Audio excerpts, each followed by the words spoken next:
The Chicago Bears, with nothing to play for, go into Minnesota, face a team that was fighting for its life at home. And they go in there and demolish them to finish the season 12-4. Yo, so what's up, Bears fans? I'm back again with the post-game reaction, the post-game analysis. And this will be my last regular season post-game analysis because next week, we're facing off against the Philadelphia Eagles at home to begin the 2018 to 2019 NFL playoffs. And guys, I am so freaking hyped about that because it has been 8 years since I've seen a playoff team, a Bears playoff team, play at Soldier Field. And to be able to see that, you know, it's going to be absolutely incredible, and I cannot wait for Sunday to get here. So obviously in my preview for this game, you know, I said that the Philadelphia Eagles, they were not my number one choice for the playoff team we would face because, you know, Nick Foles has done a lot of good things in his career so far in the postseason, and they're coming off, you know, a stretch of very, very good wins against pretty good teams. And you saw, you know, the Minnesota Vikings, they would have been a very easy team to beat in the playoffs, in my opinion, because, I mean, you saw right here, Kirk Cousins, he cannot win a single big game to save his life. The Minnesota Vikings they flat out wasted, you know, $84 million on him. And sorry, Vikings fans, but that's the cold, hard truth. But it's whatever, because I still think we can definitely beat this Philadelphia Eagles team, especially being at home in Soldier Field. And Nick Foles, this season at least, he has not faced a defense like the Chicago Bears defense. And even last year, you know, that game was in Philadelphia. This game, it's going to be in Soldier Field. It's going to be in the cold. It's going to be, you know, against a very hungry defense, a very hungry team. So I don't see Nick Foles having the same, you know, success that he had in the last postseason. But I'll talk about that in my next week's video. Right now, let's talk a little bit more about this game and how this game went for the Bears. So no matter how you put it, the Chicago Bears, they flat out dominated this game. And you could say that, oh, it was close in the third quarter. Like the Bears were only up by 3 points at a certain point.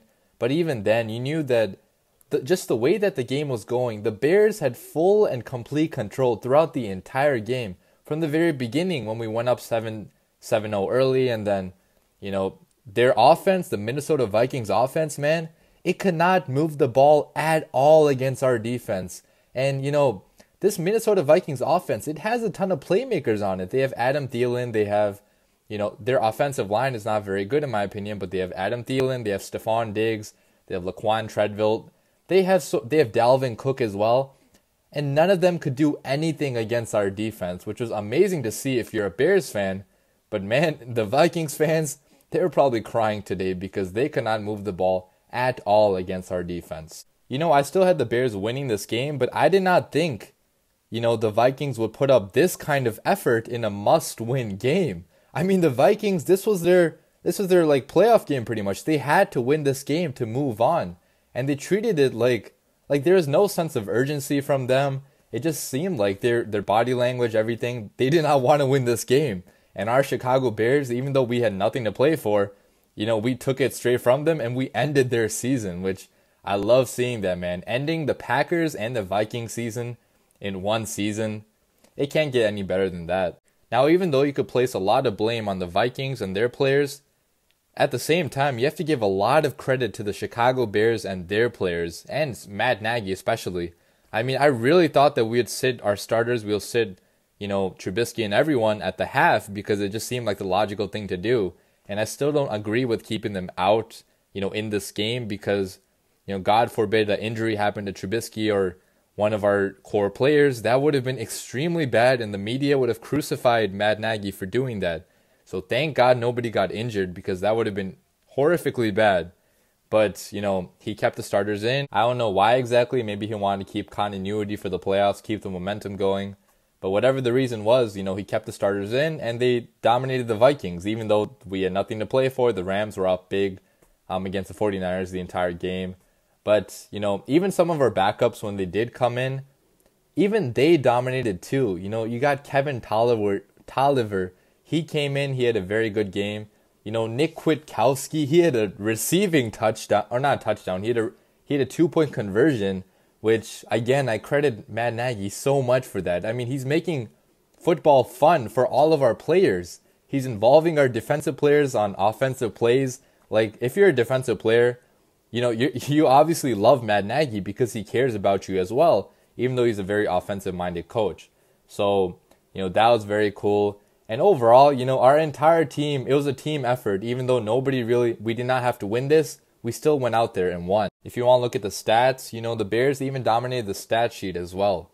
The Bears had 332 total yards, while the Minnesota Vikings, they only had 164. And the turnover different, both teams did not turn the ball over.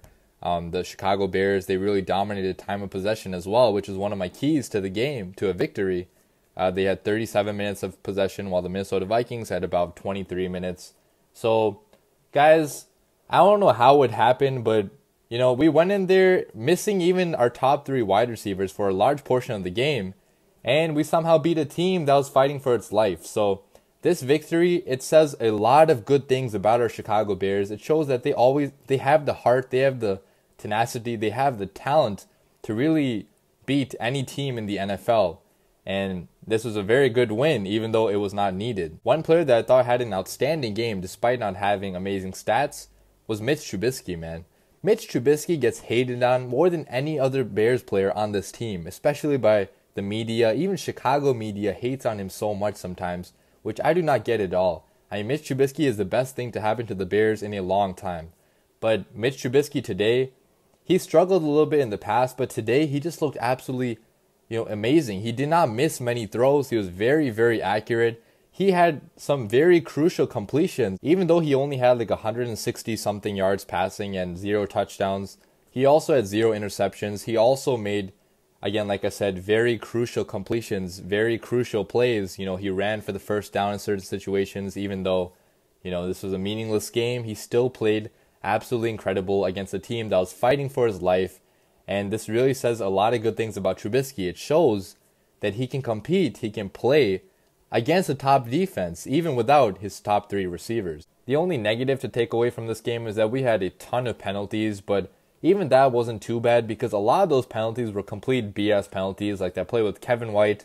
That was such a dumb call. I did not agree with a lot of the calls in this game, but, who cares? We still won this game, and the penalty issue, I don't think that's going to be a very big issue in the playoffs because we are one of the least penalized teams in the entire NFL. So, yeah. So that pretty much wraps up my video. As always, leave your comments down below. Let me know what you guys thought about this game. Who you thought played very good, who you thought had, maybe not so good of a game. And let me know what you guys think the Bears can do in the playoffs as well. As for this channel, I have a ton of stuff coming out this week. You got the playoff prediction videos. I'm going to predict pretty much the entire playoffs. You got some more playoff hype videos. I released one tonight, so if you haven't checked that out yet, check that out first because it turned out to be a pretty sick video. And, obviously you got the Eagles versus the Bears prediction analysis video. I'm going to do that as well. So stay subscribed, put on your notifications because I have a ton of stuff coming out and you do not want to miss it. It's playoff time in Chicago for the first time in 8 years. Go out there, have fun, celebrate. Get ready for Sunday because it's going to be an absolute blast. Bear down.